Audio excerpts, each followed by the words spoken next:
Welcome to Authors Revealed. I'm Becky Anderson. I am especially excited about our author, Julia Donaldson. She was my youngest daughter's, Hallie's, favorite author when she was young, and she's here for her new picture book, The Giant Jumperee. You may know Julia from the worldwide best-selling picture book, The Gruffalo.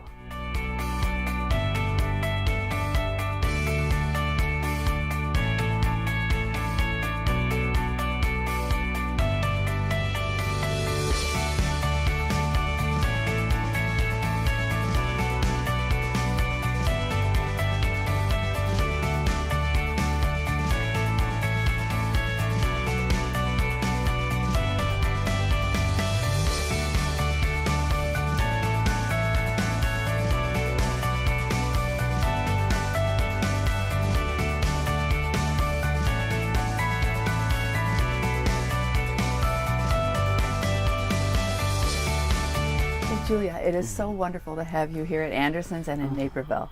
It's very exciting to be here. Well, it's so exciting because, and what's exciting for me is when I get to meet and sit down and talk with an author that my youngest daughter absolutely adored when she was young.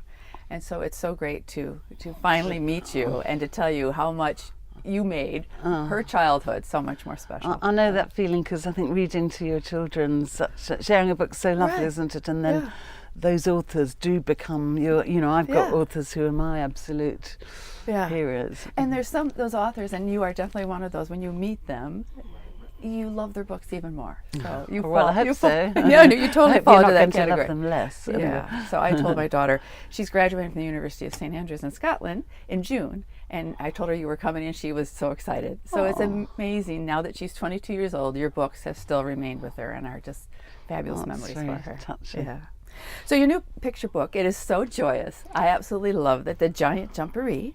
And it is that perfect book, that one to cuddle up with and to read over and over and over again, that you don't get tired of it. But the book's only been out for about, here in the States, about 4 or 5 days, right? Yes, it has in this version, though. Yeah. Actually, I wrote The Giant Jumperee originally as a play. Oh, okay. I wrote it for the schools market quite a while ago. Okay. And it is mostly dialogue. Mm-hmm. And almost as soon as it was out there in the schools, I thought, why didn't I save that? Would make such a good picture book with a top-class illustrator. Right. And I managed to claw back the rights. And then I rewrote it with a narrative. Okay. And so lucky to get Helen Oxenbury. Oh, and this is the first time the two of you have collaborated on a picture book, isn't it? Yes, and she was one of my heroes, Sure. because she goes back a long way. She illustrated books that my children loved. Yeah, right. And going on a bear hunt was always a favorite, and still is a favorite here. Yeah. Yes, although that wasn't one of her first ones. No, it wasn't. It was Farmer Duck. Yeah. Farmer Duck. And one of her recent ones, called, I forgot what it's called, about a Jamaican family, is absolutely lovely. Yeah, it is beautiful. It is beautiful. So how does it feel? I mean, I know you've published so many books and you've done so much with children over the years. Does it still feel exciting when a book is finally on bookshelves and on library shelves? Yes, it does. I mean, there's nothing like your first book, Sure, of course, sure. And at least now I don't have to go into the shops and rearrange all the books, because maybe I would here, but back home my books are usually quite prominent. Whereas with my first book, I go into a shop, and because you think when you're published, it's like having a baby. You think that's it, I've done it, and actually it's just beginning. Sure. Yeah, it is, but it is still a lovely feeling. Yeah. So The Giant Jumperee, where did the seed for this start to grow? Like you said, it started as a play, working with children. Yeah, and I'm afraid I can't claim huge amount of originality because the play was based on a traditional tale, which I'd heard lots of versions of. So it's a trickster story. It's about a very little animal tricking big animals. A bit like the Gruffalo, but it's gentler. It doesn't it's not so edgy as the Gruffalo. Right. And I think it's easier to understand. It's a younger, simpler story. You wouldn't have to do too much explaining to your children. Right. So yes, the seed was, I must have done lots of research into trickster tales when I was asked to write this play, and I just loved this idea of a little creature in a hiding, and I think children love hiding and pretending to be someone that they're not really, and tricking the grown-ups. Yeah. And it's so trickster tales, you think about for centuries and in so many cultures. It's so universal when you talk about stories for children. Yeah, not just for children. I think that, people often say, oh, why do children like trickster tales? But actually, when you think about it, the Shawshank Redemption, he's breaking out of jail with the pickaxe hidden in his Bible, and or any detective story, the clever criminal, has a wonderful alibi. Right. So I think we do take a sort of delight in deceit, really. For sure. And in this book, and not so much like you say, like the Gruffalo, but there is that little sense of, ooh, what's in there? What is scary in each one of these animals? So it's that fine balance that you put in your picture books of being just a little bit scared, but not too much. Yeah, so, again, I mean, I think it's a universal thing. You can't really, when I visit children and talk about what makes a good story, you can't really have a story that there was a very good little girl and she did very well and she did all her homework and she got good marks and nothing ever happened. You've got to have you've got to be pitting yourself really against what's out there, and I think in any story you have to be out of your comfort zone. And having to rely on your wits. Yeah. So when you started doing this as a play, and I know you brought one of the props from and I know you're going to be performing it later today, this morning, over at the Madden Theater. Show us a little bit of what you would do for the Giant Jumperee. We've got hats made for all the animals. Great. So there's a rabbit, a cat, a bear, an elephant, and a frog, plus the Giant Jumperee. I won't reveal the identity of the Giant Jumperee. So I sort of start off. Rabbit was hopping home one day when he heard a loud voice coming from his burrow. I'm the Giant Jumperee, and I'm scary as can be. Help, help, said Rabbit. And then the other animals come along one by one. That's great. I love that. I think I'll take it off now. But that is brilliant. I love that. That is wonderful. It's a wonderful elephant hat. My husband plays the elephant. That's what we're doing here in the States. We're dramatising it, and we usually get a child actually to go in the burrow and be the Giant Jumperee. Oh, that's great. That's great. So your family has always been the actors in a lot of your productions. Yes, I mean they're not professional actors, I know, but they don't. But they do. Wonderful. My husband and my sister and my both my sons and one daughter-in-law, and now the grandchildren are starting to go on the stage with us too. Fantastic. I love that. So working with Helen Oxenbury, I always talk to picture book authors, and they say sometimes they never meet their illustrators.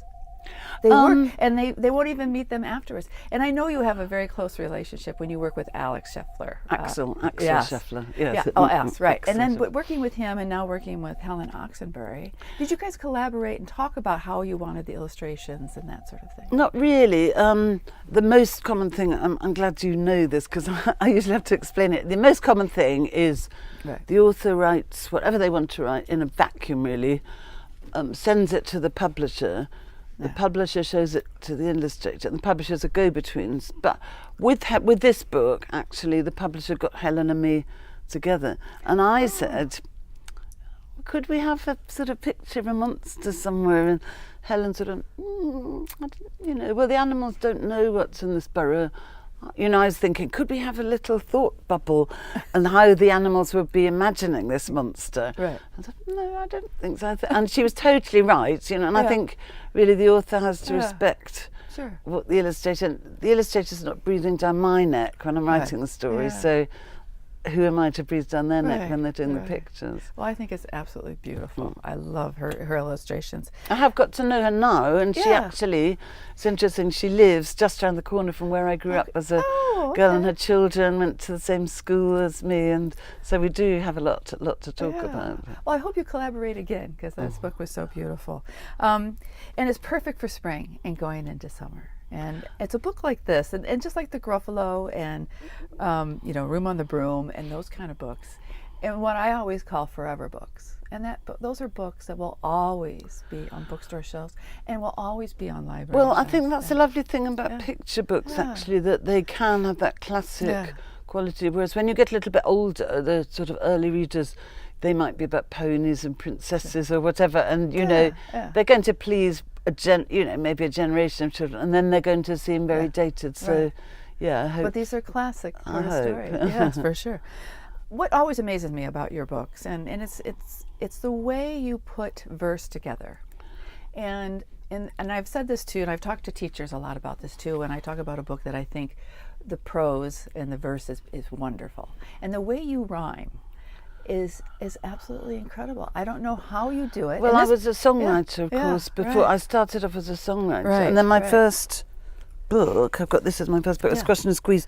Yeah. This was a song for actually, I hate to say this, but probably not decades, but at least 10 years before it was made into a book. So I came from that background of writing songs with choruses and they rhymed. But you see, it's not just a question of finding a rhyme. A lot of people sort of send me their texts and they say, oh, I've written a rhyming story. And the lines are all different lengths and it just goes on and on and on and there's no refrain. You know, I would never write a book in verse just for the sake of it, you know, and this book isn't in verse because the Giant Jumperee does talk in verse. I'm the Giant Jumperee and I'm scary as can be, or I'm the Giant Jumperee and I'll squash you like a flea. So that little verse sits better in a prose context. So every book I have to really decide what's going to be best. And I know you craft these. This is not an easy thing to do. And because I saw a video and you were talking to some school children and you were talking about the Gruffalo and you had sort of your book that you had worked out. Oh yes. And it's a long process. It is a long process, and an awful lot just has to go to the window. Sometimes your favourite lines, you know, or words might have to go because they won't fit the meter. But I think I like that sort of thing. You know, I'm a sort of addicted to cryptic crosswords and killer sudokus, and you know, I like spending a long time puzzling over something and wordsmithing things. Yes. So they become because I'll tell you some books, and I've seen many picture books over the years where the rhyming text is actually quite annoying. Yes, and I don't know why some people write and you know there's no point, as I was saying, to doing it for the sake of it, really. But yours are so absolutely wonderful. So the Giant Jumperee and the Gruffalo have been, and I think this book will go along with that book. It's just, I think it's the way that you make the humor and the fun for kids, but adults are also getting it. And not necessarily on another level, but the adults get it on a level where both adult and child can enjoy it at the same time. Well, the thing is, I suppose, having, you know, brought up my own children, I know that awful feeling when they trot to the bookshelf and they bring out some book that you can't stand. So I do, you know, I do write as much for the adults as for the children. Yeah. Because if you're going to read it over and over again, it has to be one that, you know, it sort of touches you or humors you in a certain way. Although, I mean, one man did say to me, I've read, in here it's called The Spiffiest Giant in Town. I've read that book. I read that book so many times that I accidentally, on purpose, dropped it down the back of the radiator. So I do tell people now, if you do get sick of reading my stories and there's a radiator handy, you're allowed to do that. And kids know if you skip a page.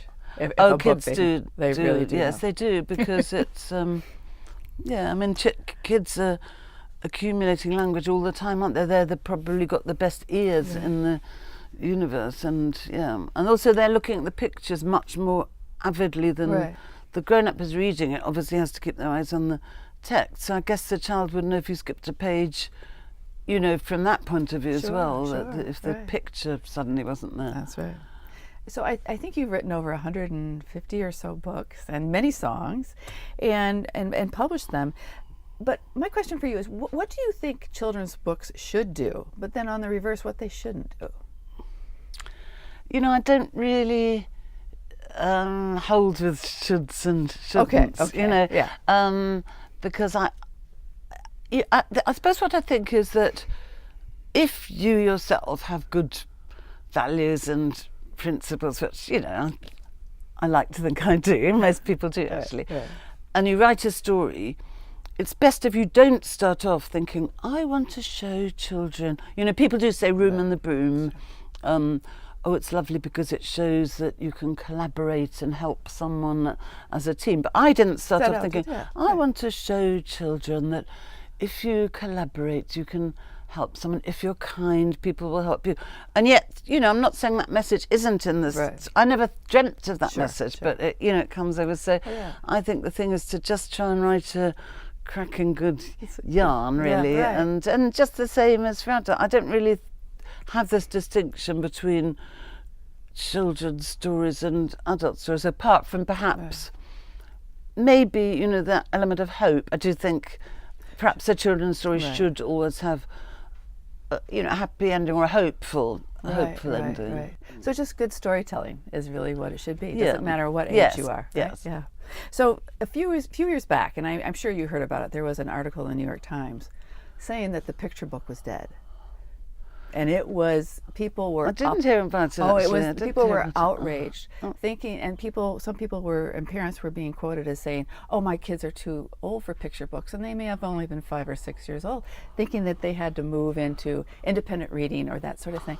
And the whole children's publishing and children's book selling world was up in arms that, oh no, picture books are alive and well, because it's so important to read aloud. Yes. And even as your kids age, when they can read independently. But what was the grounds? I don't understand what this I don't person know. was trying to say. I think it was a lot of the push that they were seeing by parents by pushing their children I too see. fast Right, and okay. taking them out of picture books when they're missing so much. Yeah. Yes, I mean, I think, you know, what I love about picture books is they can be almost anything. You know, you get very young ones, you can get very sophisticated ones, you can get ones that are just playing frivolously with language. You can get ones that really help children to understand things like the death of a grandparent or something, or the birth of a sibling. So you can get those ones. And you know, when I was a writer in residence, working in a library once, and schools used to come in, and the 10 and 11-year-olds, they would just delve into the picture bookshop. Right. And then you have to remember as well that these picture books, I think they're a children's first art gallery. Really, when you think of it, they're seeing all these diverse art styles in the pages of their books, you know, before they've ever been taken off to the, you know, to the museum or the art gallery. Sure. So you've been writing books for all ages. It's not just picture books, and I know you've written some middle grade books, and I think you brought an example. I'm doing so a little tell us plug. about that. And I always wonder about and I know you started with picture books and storytelling and songwriting and that sort of thing. So writing in those genres, and now writing middle grade. How did that change for you? This one was the Giants and the Joneses. Right. Well, it's the same and it's different. I think that writing picture books really helped me with my older fiction, because when I write a picture book, I've very much got the whole plot, the story in my head before I start to write.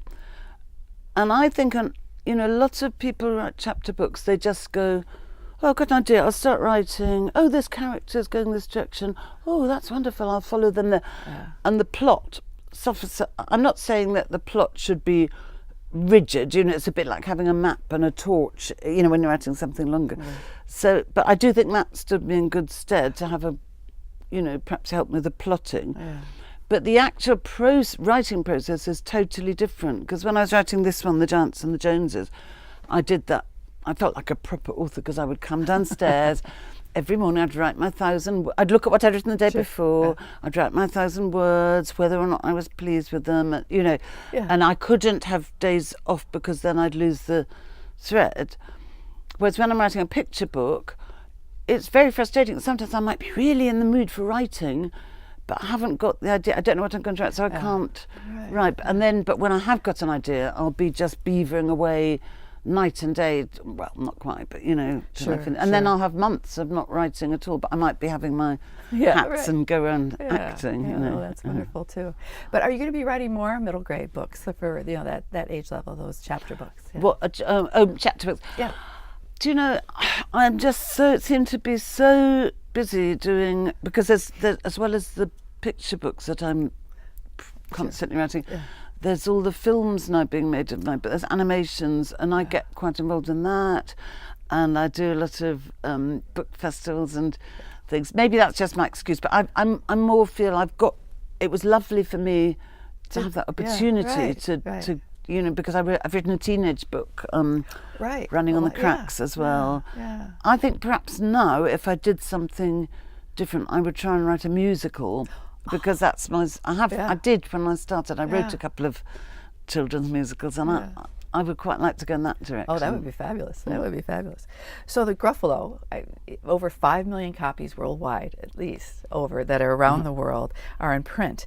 And it was voted as the UK's favorite bedtime story, wasn't it? Yeah, they're always having these. I know, but they're always having this. But it so is such a great bedtime story. It is. It's absolutely actually fabulous. what I'm really pleased about. It's one that prisoners choose to record for their children. There's a wonderful charity that I've just become a patron of called Storybook Dads, and it's a charity where prisoners are helped to record stories for their children. These might be guys who were never read to children themselves, have never read to their children, but they record stories for their children, and then hopefully when they're released, they carry on, and this bedtime reading becomes a habit. So the Gruffalo, I know, was the most popular choice, and that's why they asked me to be their patron. Oh, that is so great. That's so great.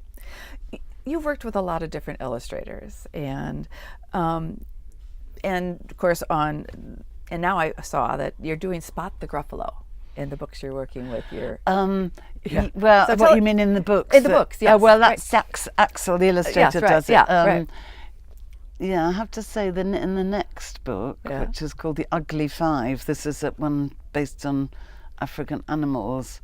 Perhaps I'm giving the game away here, but there's no Gruffalo in the... I think these poor children are going to be trying to spot the Gruffalo, and Axel just decided enough of that. Okay. They are very funny. There's, he got into trouble in one of the books, Superworm.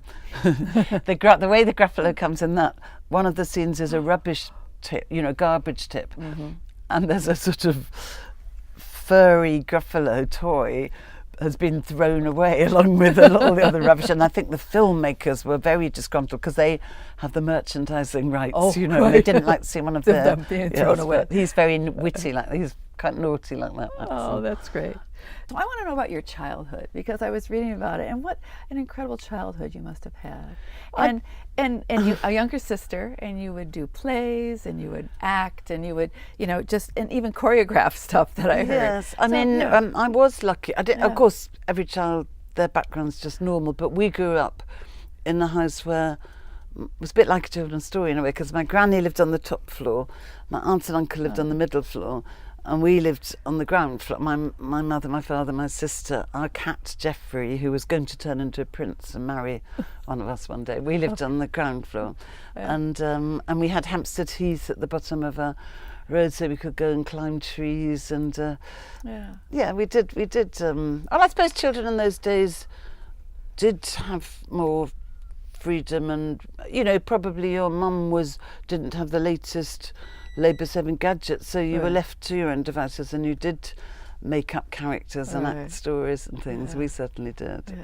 No, I was reading, it just sounded like so wonderful, and it must have shaped you, obviously, as a performer and as a writer. I think what shaped me as well was the fact that both my parents were very musical, and my mother sang in a choir, my father played the cello. He actually had polio, so he was in a wheelchair, but luckily that didn't interfere with his cello playing. And every week the quartet would come to the house, and Mary, my sister Mary, and I would serve them tea. We'd wheel the tea trolley in and give them the tea. So there was always this music. My mother would come back singing a snatch of Handel's Messiah, and we very much grew up with classical music, which is fabulous. And then your life as a folk singer with your husband Malcolm and busking around Europe and lots of places. Yes, so that must have been a fun time of your life. Yeah, that started when, because I studied drama and French at university, so I was sort of packed off to France, and I was a penniless student. And then this guy, Malcolm, he was just a friend, came up with his guitar, and we went up and down the Champs-Élysées singing songs from the musical Hair. We sang songs from that, we sang Beatles songs. And then we did start writing our own songs. That's really how the songwriting started up. Okay, that's incredible. And that obviously was a great thing that influenced your writing, obviously, with the rhythm of writing and verse and all that type of thing. And you worked in BBC television too. Just briefly. I worked for a short time in Radio Bristol, and I had the short story spot. Not children's stories, adult stories, and just listeners could send in short stories, which are mostly pretty dreadful. It's quite hard to find some good, and we broadcast 3 a week. But then, but alongside that, I was also songwriting for the BBC, and that was how the song "A Squash and Squeeze" got written. You know, I wrote that for a children's television program. Oh. So, what are you working on now? What will be your next book that's coming out? Well, I've got the Ugly 5 coming up. Right. So a lot of work, of course, isn't just the writing. It's you know, looking at the illustrations, because you do look at the illustrations. It's not totally separate. I mean, you know, I do need to comment a bit here and there if something's not quite right. There's going to be a film, an animation of the Highway Rat. So I'm kind of involved in that. I've just finished writing something about a dog. I've got 2 stories about therapy dogs. You know, so there's one, I think it's going to come out here, called The Detective Dog, who's actually a dog who hears children read in schools, and then one day all the books are stolen from the school. This dog is the detective who manages to get them. But I've written one about a dog. I've just finished writing one about a dog who visits children in hospital, and I've done a ward round with a dog that actually does that. Oh, fantastic. Okay, at the end of these interviews, I do a little quiz. You know all the answers. They're mostly book related. No, so whatever comes to your mind first. It's a lightning round. Okay, and these are easy. It's scary. No, you'll be great. Okay, favorite book when you were a child? I know The Burrow is. Oh, great. Okay, how about, do you remember something when you were at university that you absolutely loved? At university, going busking. I was a student and I went busking. Okay, and how about a favorite play? Or my something? favourite play is A Midsummer Night's Dream, because when I was little I understudied the fairies in an Old Vic production. I became totally stage struck. Oh, wow, wonderful, wonderful. Okay, we've all done this. Has there ever been a book or say a classic that you've faked reading? I haven't read anything by Ernest Hemingway. Okay, that's a good choice. That's a good choice. Mine is always Ulysses, I always say. Oh yes, Ulysses, yes. Mm-hmm. Okay, how about a book, any book you've read in your life that you've been an evangelist for? You could not tell enough people they had to read this book. This is very corny, but you know, To Kill a Mockingbird, I think, is the perfect book. Right, yeah. And how about a favorite illustrator outside of the ones that have illustrated your own books? Yeah, mine. I love Shirley Hughes. Oh, yeah. He did Dogger. Those are beautiful. And how about a fictional world of any book that you could live in, or maybe just visit? What would that fictional world be? A fictional world. Well, E. Nesbit, the author, wrote so many stories about. When you say fiction, I think I love The Railway Children. I think I'd love to be one of the railway children and having adventures all centred around the railway. Or her other children, there were some other ones in The Enchanted Castle who found a secret tunnel, and I think I'd be one of Annie Nesbit characters. That's a great choice. What would be a book that you read either when your sons were young or your grandchildren that you love to curl up with? I adore the Frog and Toad books by Arnold Lobel, and I'm always trying to plug them in the UK because they're such classics here. They are, I think they're brilliant. Yeah, I loved all of his books when I was young too.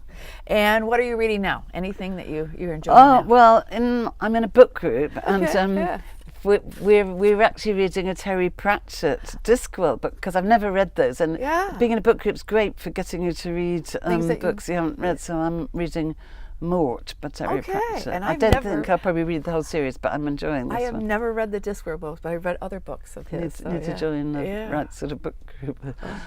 Okay. Well, congratulations. A+, 100%. Thanks very much. Oh, and thank you so much. And Julie, congratulations on the Giant Jumperee. Thank you. What a wonderful conversation. First time I think I've had an author wear a rabbit hat. It's Julia Donaldson, and her new picture book is called The Giant Jumperee. You may know her from her worldwide bestseller, the picture book, The Gruffalo. Thanks for joining me on Authors Reveal.